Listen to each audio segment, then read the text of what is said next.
This is an acceleration test in the wet between a 2020 Ford Mustang GT, a 2018 Audi R8 RWS, and the 2020 Chevrolet Corvette C8 Stingray. Which one is quickest? Well, watch this.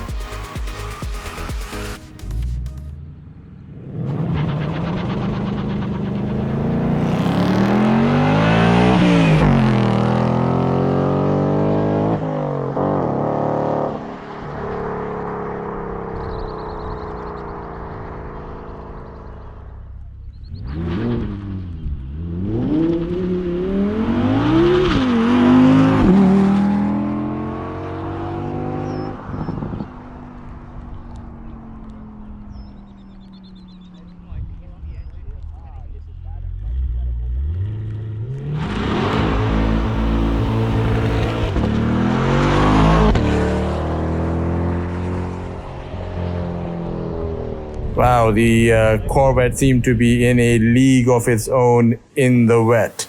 In the dry, the R8 would probably be quite a lot closer to the C8, but in these tricky, slippery conditions, the Corvette reigned supreme. Good job, Chevrolet.